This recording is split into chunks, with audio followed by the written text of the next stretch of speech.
अस्सलामुअलैकुम। इमरान खान का दौरा गिलगित एक ही खिताब में नवाज शरीफ और बिलावल भुट्टो को क्लीन बोल्ड कर दिया। पाक फौज की भरपूर हौसला अफजाई, आर्मी चीफ और DGISI का दिफा करते रहे।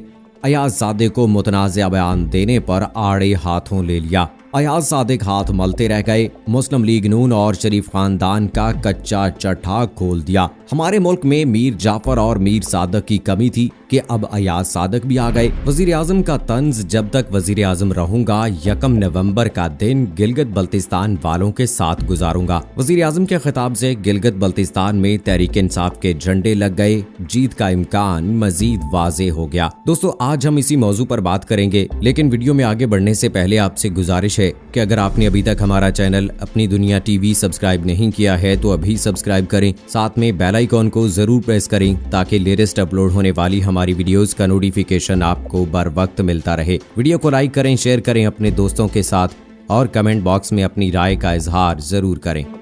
दोस्तों, गिलगित बल्तिस्तान के इंतखाबात के हवाले से वजीर आजम इमरान खान का दौरा गिलगित बल्तिस्तान एक ही जलसे में बिलावल भुट्टो की सारी मेहनत पर पानी फेर दिया। बिलावल भुट्टो गुज़श्ता एक हफ्ते से गिलगित बल्तिस्तान में मुकीम, हर जलसे में वजीर आजम के खिलाफ तकारीर, गिलगित बल्तिस्तान के आवाम की तरफ से वजीर आजम का भरपूर इस्तकबाल और पजीराई रिवायती कुल्ला पहनाया गया। वजीर आजम ने अपने रिवायती जारहाना खिताब में न सिर्फ पाक फौज, ISI और आर्मी चीफ का दिफा किया, बल्कि मुस्लिम लीग नून और नवाज शरीफ की भी क्लास ले ली। अयाज सादिक के हवाले से सख्त अल्फाज का इस्तेमाल, मुस्लिम लीग नून के बयानिए की मुजम्मत कर डाली। नवाज शरीफ के भारत के साथ ताल्लुकात के हवाले से भी कच्चा चट्टा खोल दिया। इमरान खान जो गुज़श्ता 2 सालों से इक़्तिदार में हैं, इससे पहले 2014 के धरने में भी उन्होंने मुस्लिम लीग नून, पीपल्स पार्टी और उनके इत्तेहादियों के खिलाफ खुलकर बातें की और उनकी करप्शन का पोल खोलते रहे। धरने के दौरान उनका खिताब सुनने के लिए पूरे मुल्क की आवाम मुंतजिर रहते थे। बिलावल भुट्टो, जो गिलगित बल्तिस्तान में काफी दिनों से बराजमान हैं और हर जलसे में इमरान खान के खिलाफ खिताब करते हैं, उनका बनावटी खिताब गिलगित बल्तिस्तान की आवाम ने मुस्तरद कर दिया है। उनकी हर तकरीर इमरान खान से ही शुरू होती है और इमरान खान पर ही खत्म होती है। बिलावल भुट्टो खानदानी सियासतदान होने के बावजूद अपनी तकरीर से लोगों के दिलों में घर नहीं कर सके, जिसकी वजह से गिलगित बल्तिस्तान में भी इनकी पजीराई और उनके बयानिए के लोग संजीदगी से नहीं ले रहे। वजीर आजम इमरान खान ने गिलगित बल्तिस्तान में यौम आज़ादी परेड से अपने खिताब में कहा कि हमें आज भी मीर जाफर, मीर सादिक और मीर अयाज सादिक जैसे लोगों का सामना है। उनका कहना था कि 73 साल पहले यहाँ के स्काउट्स ने गिलगित बल्तिस्तान को आज़ाद कराया। वो गिलगित बल्तिस्तान के आवाम के साथ खुशी मनाने आए हैं। जब तक वजीर आजम रहूंगा, यही कोशिश होगी कि 1 नवंबर का दिन गिलगित बल्तिस्तान के आवाम के साथ गुजारूं। गिलगित बल्तिस्तान जैसी खूबसूरती दुनिया में कहीं नहीं। वजीर आजम ने कहा कि आवाम मुश्किल में है और मुश्किलों का सामना कर रहे हैं। गरीब अफराद को ऊपर लाना हुकूमत की पॉलिसी है। गिलगित बल्तिस्तान को सूबाई दर्जा देने का फैसला किया है और ये फैसला अक़वाम मुत्तहिदा की करारदाद को मद्देनजर रखकर किया गया है। उनका कहना था कि भारत में पिछले 73 सालों में सबसे ज्यादा इंतहा पसंद हुकूमत आई है। भारतीय हुकूमत इंसानों को बराबर नहीं समझती। आज हमें मजबूत सिक्योरिटी फोर्स की जरूरत है। पाकिस्तान में दहशतगर्दी का दुश्मनों ने फायदा उठाया। सिक्योरिटी फोर्सेस की वजह से आज मुल्क महफूज है।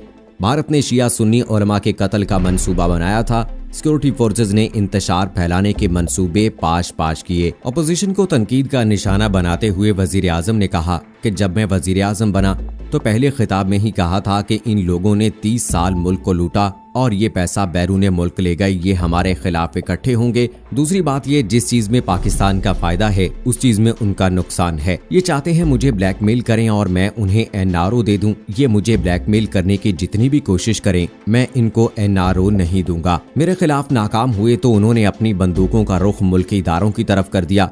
ये डाकू आर्मी चीफ के खिलाफ बोल रहे हैं। उन लोगों ने ISI के चीफ पर बंदूकें तानी हुई हैं। इमरान खान का कहना है कि मुझे मईशत और इलेक्शन पर ब्लैकमेल करने की कोशिश की गई।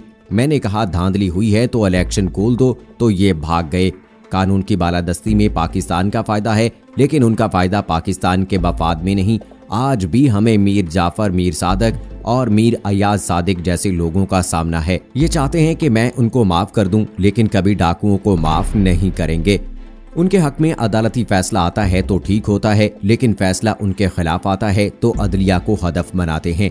ये अदलिया में कोशिश कर रहे हैं एक जज को ऊपर चढ़ा दें। वजीर आजम ने कहा कि अब तक मईशत ठीक करने पर तवज्जो थी, अब कानून की बालादस्ती पर फोकस करूंगा। आने वाले दिनों में कौम देखेगी कि किसके माथे पर पसीना आता है और किसकी टांगें कांपती हैं। उन्होंने वाज़े लफ्जों में कहा कि वजीर आजम इमरान खान ने कहा है कि DGISI और आर्मी चीफ को मुंतखब करना दुरुस्त फैसला था, क्योंकि ये डाकू उनके खिलाफ बातें कर रहे हैं, जिसका मतलब है कि ये दुरुस्त लोग हैं। जमहूरियत के नाम लेवा सियासतदान हमारी फौज के खिलाफ बयानबाजी कर रहे हैं। हमारी हुकूमत जब इनसे ब्लैकमेल नहीं हुई तो उन्होंने अपनी बंदूकों का रुख पाक फौज के सरबराह और ISI के चीफ की जाने मोड़ दिया। इमरान खान ने कहा कि मैं अल्लाह का लाख लाख शुक्र अदा करता हूँ, मैंने आर्मी चीफ और ISI के सरबराह को मुंतखब किया और ये मेरी सिलेक्शन बिल्कुल दुरुस्त है, क्योंकि अगर ये डाकू इनके खिलाफ बोल रहे हैं तो इसका मतलब यही है कि ये दुरुस्त लोग हैं। दोस्तों, वजीर आजम इमरान खान ने गिलगित बल्तिस्तान को अबूरी सूबाई हैसियत देने का भी ऐलान किया। अलग सूबा गिलगित बल्तिस्तान के आवाम का मुतालबा था। अवामी मुतालबे के पेश नज़र गिलगित को अलग सूबा बनाएंगे। इलेक्शन की वजह से अभी गिलगित पैकेज पर बात नहीं कर सकता, जल्द गिलगित की आवाम को खुशखबरी मिलेगी। इस मौके पर वजीर आजम ने गिलगित को अबूरी सूबाई हैसियत देने का भी ऐलान किया। मैं पहली मर्तबा 15 बरस की उम्र में गिलगित बल्तिस्तान आया था। उस वक्त कराकरम हाईवे बन रही थी। गिलगित बल्तिस्तान की आवाम को भी दूसरे सूबों की तरह मुकम्मल आज़ादी होगी। हमारा मकसद मुल्क से महंगाई को खत्म करना है। उनका कहना था कि नरेंद्र मोदी का मकसद पाकिस्तान में इंतशार फैलाना है। भारत ने ऐलान किया हुआ है कि पाकिस्तान में शिया सुन्नी फसादात फैलाए जाएं और बड़े मजहबी लीडरों को कत्ल करने का मंसूबा बनाया हुआ है। मैं शुक्रिया अदा करता हूं अपनी एजेंसीज का, जिन्होंने निहायत खुश असलूबी से इस इंतशार को फैलने से रोका। मैं पाकिस्तान की आवाम को बताना चाहता हूं कि फौज किसी भी मुल्क के लिए इंतहाई जरूरी है। एक मजबूत फौज एक मजबूत मुल्क की अलामत है। इस्लामी ममालिक का हाल आपके सामने है। हमें अपनी पाक फौज पर फख्र होना चाहिए। हमारे कुछ सियासतदान हमारी फौज के खिलाफ बयानबाजी कर रहे हैं। ये लोग 35 बरस तक मुल्क लूटते रहे, अब उनसे हिसाब मांगा जा रहा है, तो ये हमारे खिलाफ और फौज के खिलाफ बातें करना शुरू हो गए हैं। दोस्तों, वजीर आजम इमरान खान के गिलगित में खिताब को आलमी मीडिया और नशरियाती इदारों ने भरपूर कवरेज दी है, जबकि इमरान खान ने एक ही खिताब करके पीपल्स पार्टी और मुस्लिम लीग नून को क्लीन बोल्ड कर दिया है। वजीर आजम ने कौमी सियासत के हवाले से भी खुलकर बातें की, जबकि अपनी हुकूमत और फौज के खिलाफ बोलने वालों की भी क्लास ले ली। उन्होंने पाक फौज और दीगर मुल्की इदारों का भी दिफा किया। याद रहे कि गिलगित बल्तिस्तान में कौमी इंतखाबात माह नवंबर में हो रहे हैं, जिसकी इंतखाबी मुहिम के सिलसिले में वजीर आजम ने गिलगित बल्तिस्तान का दौरा किया। सियासी तज्जियाकार इस खिताब को तहरीक इंसाफ की जीत के लिए बहुत अहम करार दे रहे हैं। दोस्तों, इस हवाले से आपकी क्या राय है? आप अपनी राय का इजहार कमेंट सेक्शन में जरूर कीजिएगा। मुझे अगली वीडियो तक इजाजत दीजिए। फी अमानिल्लाह।